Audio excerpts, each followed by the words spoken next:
Welcome to Resilience Unravelled.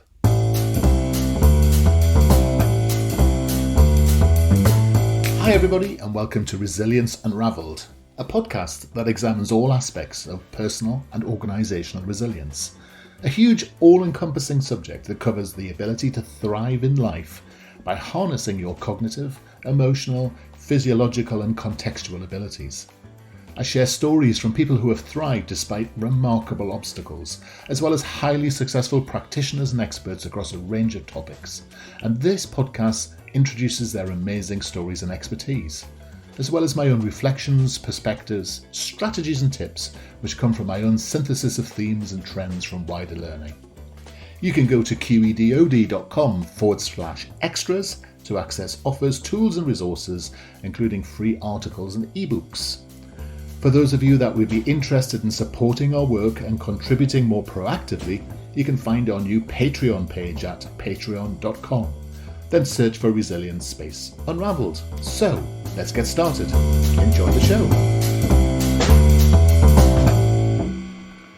Hi and welcome to Resilience Unravelled. Today I have with me Tim Segaller, who is, I suppose, a sort of colleague of mine in a way, because he works in the field of coaching and mindfulness and all good things and resilience, but he works in a different sector to me. So I thought it'd be absolutely fantastic to talk to Tim and to find out all about him and his organisation. And he's got some really brilliant resources on his website, and I thought we could talk a bit about that. So Tim, hello, how are you?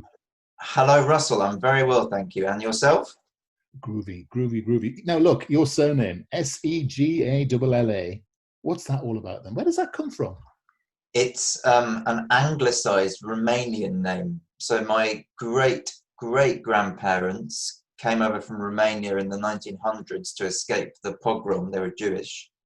And so I think it was Segaller, and they were trying to anglicise it. And they've come up with this name, which I believe is unique. I think we are the only Segallers in the world with that spelling, at least. Really? That's brilliant. I mean, that's a real claim to fame, isn't it? I'm going to have that down as a quiz question. It's my only claim to fame, but never mind. No comment after our previous conversation. So we were chatting before our show began, and where in the world are you? Tell me where you are. I'm in East London.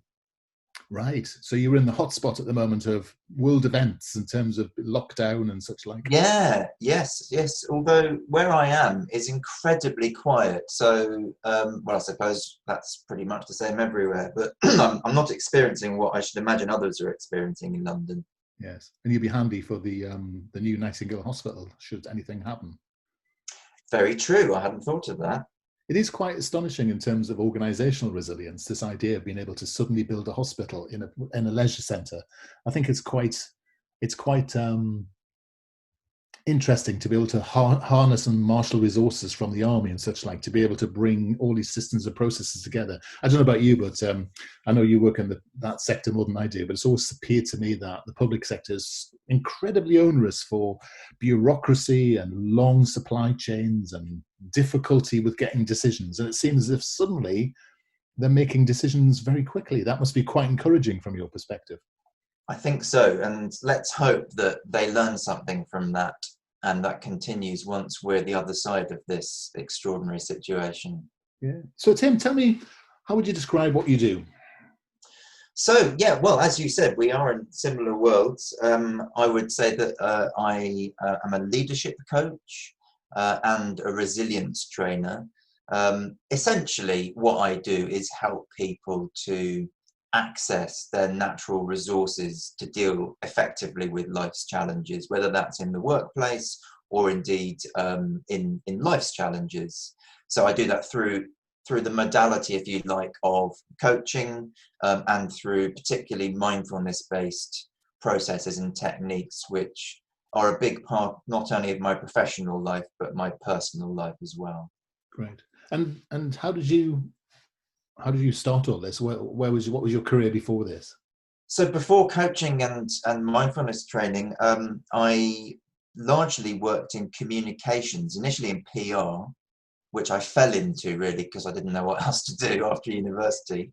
And then sort of sideways moved more into writing and communications, for charities. And then really through my own personal struggles and experiences, initially through therapy, that brought me in contact with, more of the world of personal development and mindfulness. And I really threw myself into mindfulness. I was for a period heavily involved with the London Buddhist Centre, and I started, I was the first manager of their secular wellbeing program. So that was like the bridge, if you like, between the two careers, because I suppose I realized once I was putting into practice some of the wisdom that I now try to spread, that it was having such a positive impact on my life that I felt converted to the cause. I'm talking to the cause of well-being, resilience, mindfulness-based processes, that, a bit like the guy who, I always remember the guy from the Remington. He loved the shaver so much that he bought the company. Yeah. And in a way, it's like, I got so much from mindfulness processes that I thought, I want to teach this, I want to spread this. Yeah. And coaching felt like the most natural bedfellow, if you like, of mindfulness. So yeah, really, I got there through my own personal experiences. And that's often the way that a lot of therapists really get into the world, isn't it? You always say if you meet a therapist, you meet someone who's actually had some problems in themselves, actually, and that they're the best advocates for the method they've used. So you often find EMDR specialists who've used that because they've had maybe a PTSD experience or something. So that's interesting. Exactly. Can we unpack mindfulness a little bit then for people? Because I've had a lot of American guests on, and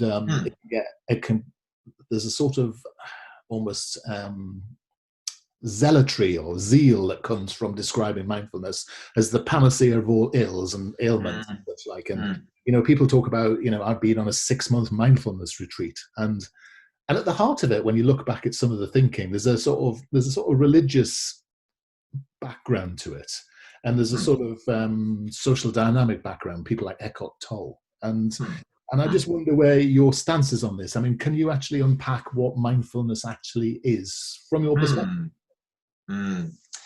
It's a biggie, but it's a good question. I was thinking about this morning. I was thinking he'll obviously ask me about mindfulness and what it is, my take on it. Sorry to disappoint you. So, of course, it has its roots in spiritual and religious traditions, particularly Buddhism, and then has been adopted and adapted in the modern Western world, initially through sort of science and medicine, through Jon Kabat-Zinn, and then, embraced in so many different ways. I would say that it's, I was almost going to say it's whatever you want it to be, but that's not quite true. It depends what your worldview is. So, of course, if you're spiritually inclined, you're going to define mindfulness in one way, and if you're not, you'll define it in another way. But I think what is in common at the heart of all of those is it's a way of understanding and working with your own mind most effectively. Right. So it's really about awareness. Right. I was going to say you're understanding. You're almost describing self-awareness when you say it that way. Yeah, I would say it's a set of tools rooted either in a spiritual tradition and or then backed up by clinical scientific approaches that helps you see how your mind works, and based on that knowledge to make the wisest choices in your life. And of course, if you're spiritually inclined, then that's going to be about turning towards, enlightenment, awakening, whatever you want to call it. And if in a secular context, about living your life in a way that is gives you the most sense of satisfaction, well-being, and being of service to others. Or indeed, it can indeed be braced in situations where it helps you be more productive and make more money. So it's something that, depending on how you see the world, that's going to determine what you do with it.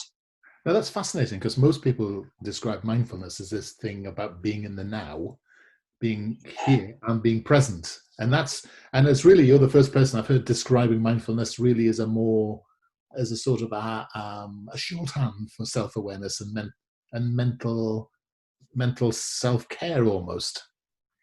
Yeah, again, I was thinking about this morning because I think that sometimes the way that mindfulness is communicated and has been understood in the modern West is too narrow and too limiting. Right. So yes, it is about being in the present moment, but that's a means to an end. That's a technique or a process, but we don't do that for its own sake. We do that in order, in my experience, at least, and the way I work with myself and others, in order to broaden our horizons, to feel more rooted in ourselves, and therefore, to make wise choices in our lives. So I have to admit that sometimes when I hear that very narrow description as, mindfulness is just about being in the present moment, it winds me up, because that is missing so much of what the wisdom or the technology, if you like, offers up to us. Right. And would you say that meditation is a tool that's part of mindfulness, or is it the other way around? Yeah, I mean, in a way, often one can end up getting sort of twisted in knots around the semantics, although it's useful to get clear as well. So meditation, I would say, is the primary and most reliable tool for cultivating mindful awareness, but it's not the only one. And the way I, again, work with myself and others is, ideally you're using, if you like, the more intense training ground that meditation provides to cultivate skills that then spill over into the rest of your life, so that ideally you can be mindful all the time, whatever you're doing, including when you're engaged in highly energetic activity. You can still be aware.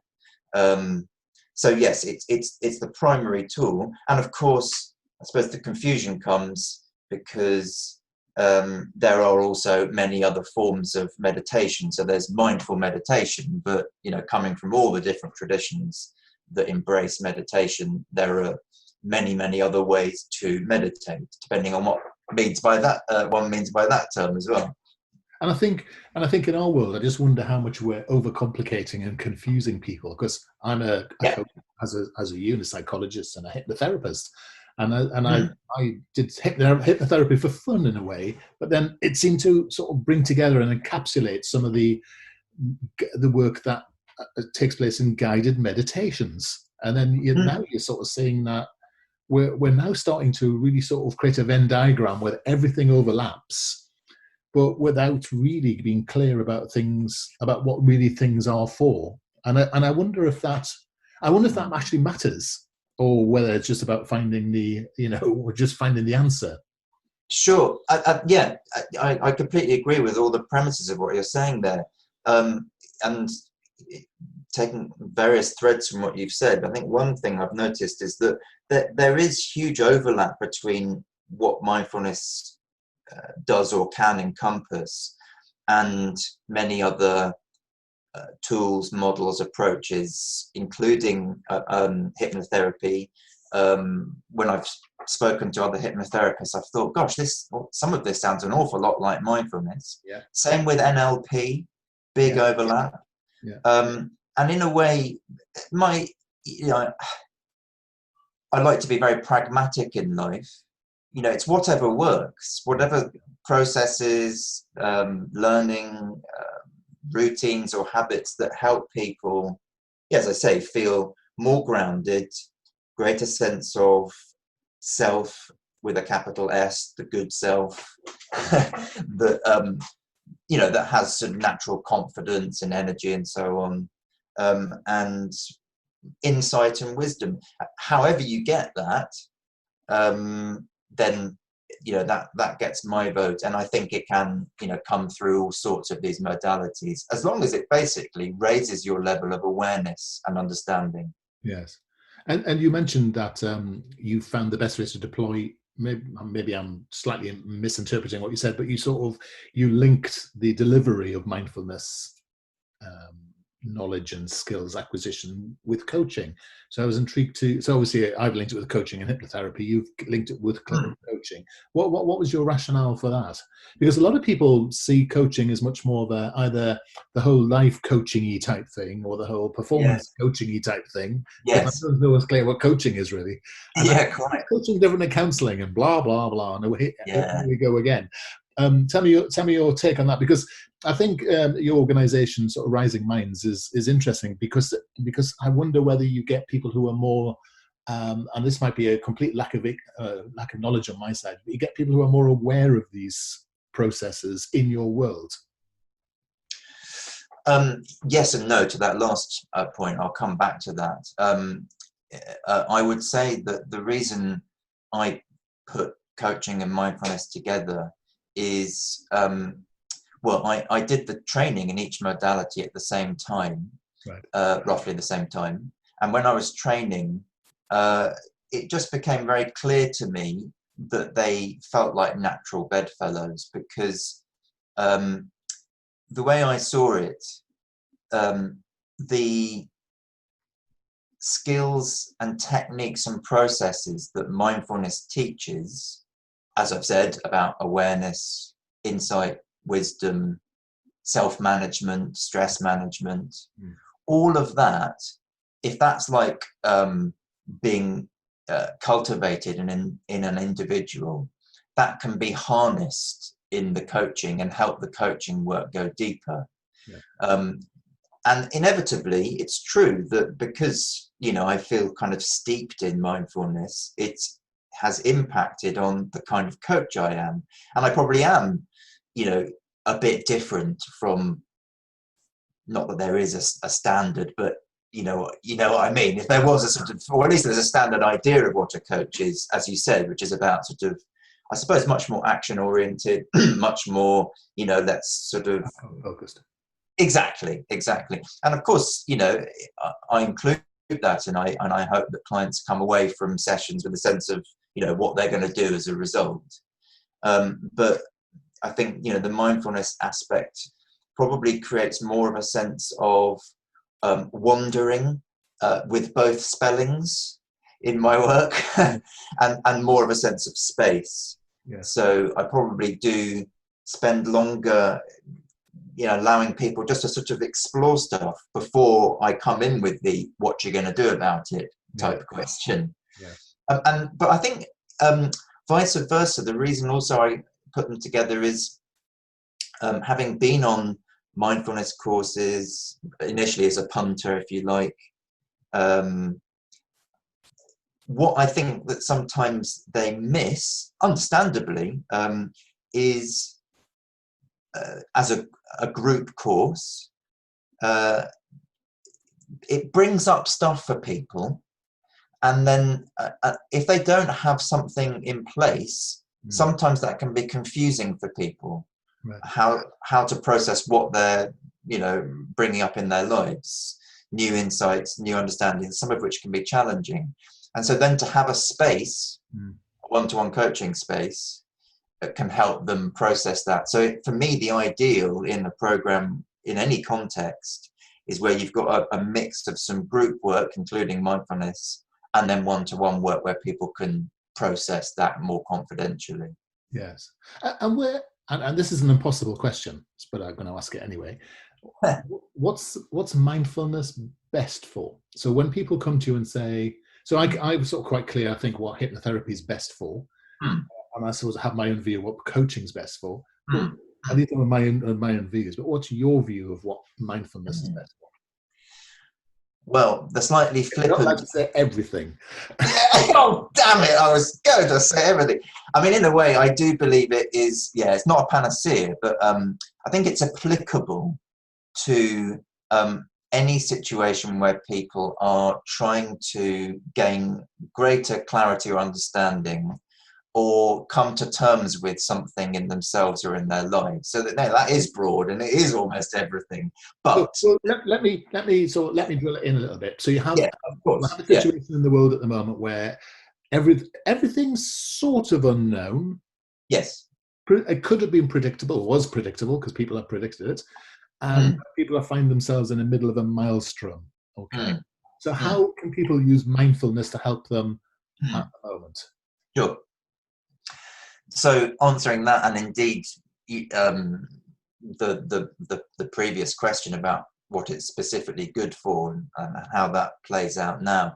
Well, the scientific research, the clinical research, the stuff over the last 2 decades mainly, particularly since the advent of MRI scanning, has shown that what it particularly affects in the brain is firstly the ability to focus and concentrate.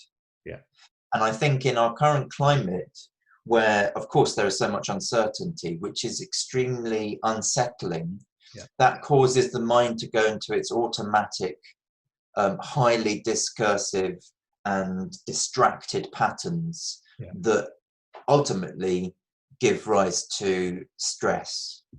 And so the ability now to, as it were, ground your awareness more in the present moment, Yeah. and therefore to focus and concentrate is going to be hugely important in terms of productivity and resilience in challenging times. Yeah. Where it's also shown to be really helpful is in the arena of, let's call it, approach rather than avoid. So this is when we're faced with challenging situations like we are now. Yeah. Our kind of automatic unhelpful tendency is to try to run away from it. Totally understandable at the moment, Yeah. but the science shows us that if we can, in our brains, in our bodies, learn to turn towards them and understand them and process them bit by bit, and we're, as it were, we come back to normal quicker. Yeah. And I think we're all going to need to come back to normal more quickly. Yeah. And I'd say the third thing is around the whole stuff around essentially relationships, emotional intelligence, and to put a more spiritual word on it, compassion. Right. And I think that is encouragingly, really encouragingly showing up. One of the delightful things for me to have witnessed in these last couple of weeks since lockdown, yes, there's a lot of panic and anxiety out there, but wow, the compassion that has been activated in people. And I think that's really encouraging. And this mindfulness stuff just can take that deeper. And I think we're going to need that to keep us going on a road that we don't know how long it is. So that's interesting that you said that. I love that idea of the compassion thing. I think that explains such, many of the things that are going on at the moment. But at the same time as we're increasing compassion, we're almost reinforcing the opposite as well, because you have, at the same time as compassion, you have more violence, and we have more antisocial behavior. We have people coughing on each other, attempting to spread the virus deliberately. You've got people who are the reverse of compassionate. So do you think compassionate's linked to education and wisdom and therefore learned? Or do you think actually people are just sort of acting out? And why would there be a lack of compassion in certain parts of the world? So, well, actually, it's interesting. I'm influenced by, I read an article about this recently. Yes, it's true that, you get these incidents of violence and lack of compassion and so on. I think the media, again, it's what they do. They're not going to change now. They focus on those in a disproportionate way. Yeah. And they are, in fact, if you think about it, a tiny, tiny minority of society. In fact, a surprisingly small and encouragingly so proportion of society who are not playing ball, not using this, not being respectful towards others, and because it makes a good story, it gets blown out of proportion. Maybe I'm seeing things from a slightly biased point of view because I want to see these encouraging, compassionate stories. but I, as far as I can be objective, it seems to me that is real. As for what causes those people to behave in the way that they are, that's complicated, isn't it? And I suppose my feeling is that they were behaving like that beforehand, and they're just continuing to behave like that way now, really. Yeah, my go-to has always been on this, is that people aren't doing what you want is because they don't know how. And I think people aren't being educated, trained, and given a leadership, a role model to be able to perform, work in a specific way or act in a specific way. We've not had a need to be compassionate to each other, have a sense of community for a long time. Whereas if you look at it's bizarrely enough, some of the sort of blue zone areas in the Mediterranean, they do that. And it's been slightly compromised by that because of a lockdown thing, everyone's infecting each other. But I do think we've lost our ability to know how to be compassionate. Yeah, I think so. And I'm thinking this is our next online venture, how to be compassionate. I'll be looking at you on Rising Minds soon and seeing this new course. Yeah, I mean, it's, in a way, I come at this from two different angles. Firstly, this angle I've been saying, that I do genuinely believe that what's happening at the moment is a sign of the fact that the seeds of compassion are there within us, and they have been activated. Yeah. And that is there's something extraordinary about this, compared to other crises or challenges. The fact that it's affecting the whole globe, and that we are largely all under the same essential conditions of our lives being restricted in the same ways, is such an equalizer and a leveler, that it has made us, bizarrely, I felt more connected in the last 2 weeks, possibly, than in any time in my life, which I think is extraordinary, because I haven't, other than when I go to the shop or whatever, I haven't actually seen anyone in person, or someone I might pass in the street, but I haven't seen any of my friends in the flesh. But I'm doing so much connecting with people. And to me, that is arisen out of, yes, it's people all collectively feeling slightly afraid, and so, looking to do what supports them. But in a way, the flip side of that is, well, what does support them? Being connected, being compassionate to each other. And in a way, I hope that, once we're the other side of this, we can stand back and look at it and think, what are the lessons we can draw from that can then indeed be incorporated into, as you say, training, education of all kinds. And I would say this, but I think it's true, mindfulness has got a big part to play in that, because it's just been shown that it literally changes how your brain works, the neural pathways and so on, including those that are responsible for well-being and compassion.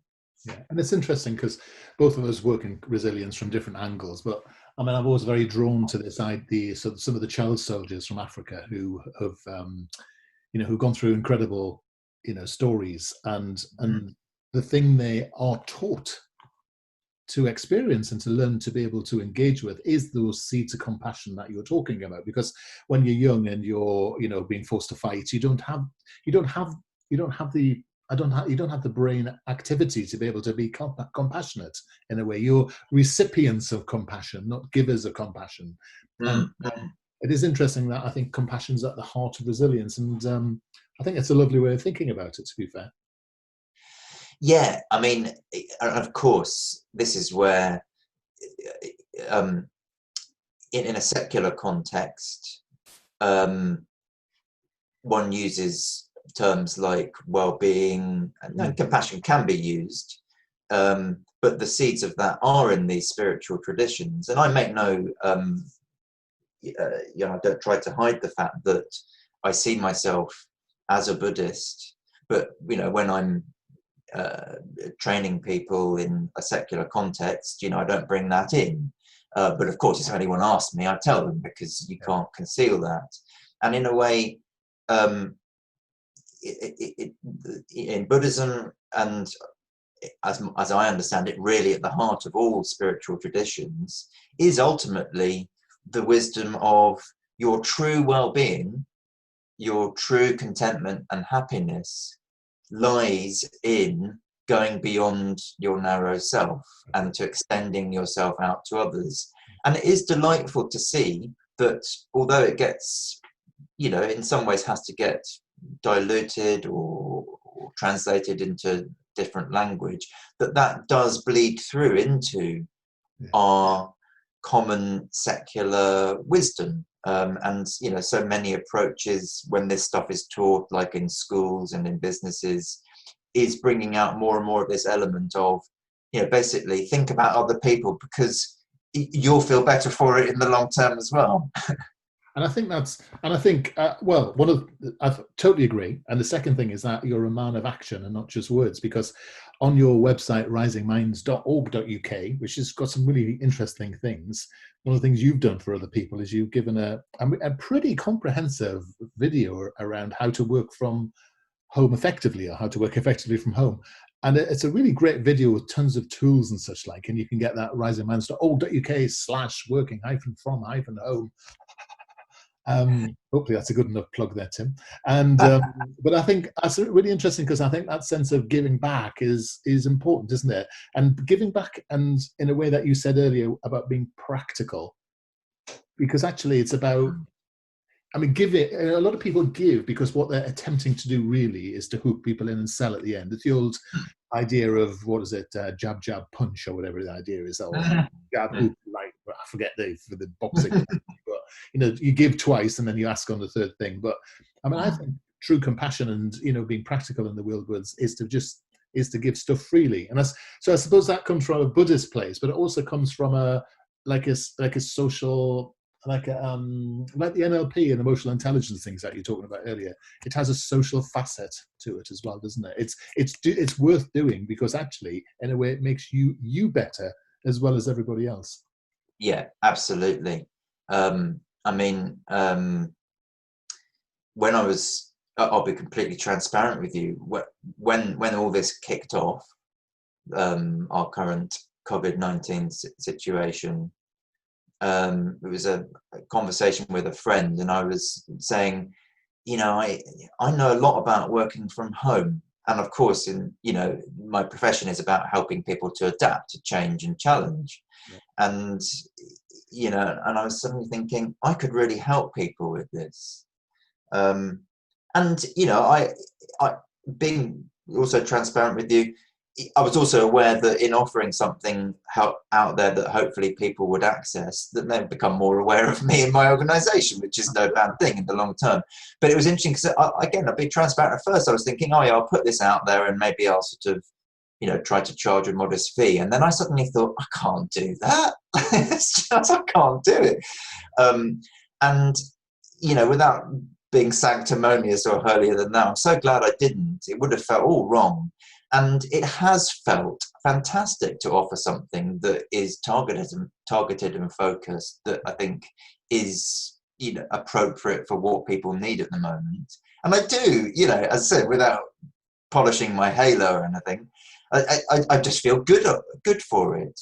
And again, I guess I've been really impressed by how much that I've noticed people are offering things. Again, no doubt sometimes seeing it as an opportunity to get people aware of what they're doing, but fair enough, they are still nonetheless offering stuff for free, and they are, I'm sure, still doing it because they just feel moved to do it.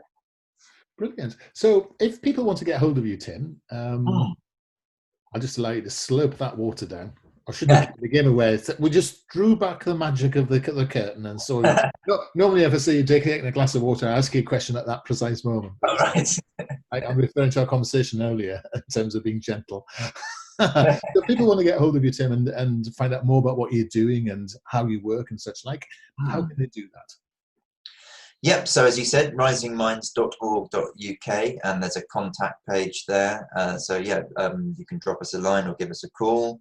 All the details there. As we were talking about before we started this, these are interesting times. What I offer at the moment because we're a social enterprise. So we run some stuff for businesses and organizations all around the kind of stuff we've been talking about, adapting to change and challenge, leadership resilience, workplace resilience as well for larger groups of people. But we also run programs in the community, funded programs, people who wouldn't otherwise access this stuff.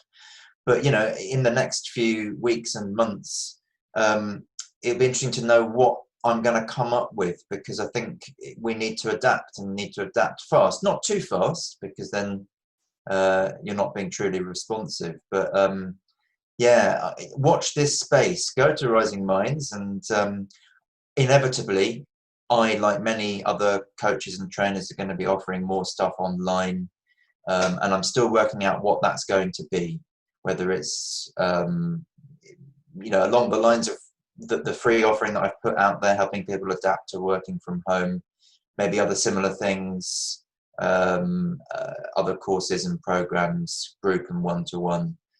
Yes, so that's the place to watch what is going to unfold. Great. Tim, it's been a real joy to talk to you today, and you know, it's been fantastic, and we will look out and see what's been happening. Perhaps maybe one day when you've got some more groovy stuff as well as what you've got online, we can come back and unpick some of those other things, because we've barely scratched the surface, have we? Indeed so. Indeed so, yes. And thank you very much, Russell. I've really enjoyed it today. Thank you so much for your time. You take care. You too. Hi, everybody. I hope you found that episode useful and interesting. Feedback is always welcomed, and if you are in the mood to subscribe to us or even leave a comment on iTunes or Stitcher, that would be amazing. If you want to suggest ideas or even people you would like me to interview, then reach out to us at qedod.com/contact. As I said earlier, you can go to qedod.com/podcasts for show notes or follow the links. And you can go to qedod.com/extras to access offers, tools and resources, including free articles and ebooks. For those of you that would be interested in supporting our work and contributing more proactively, you can find our new Patreon page at patreon.com. Then search for Resilience Unravelled. I look forward to being in your ear next time around. Take care.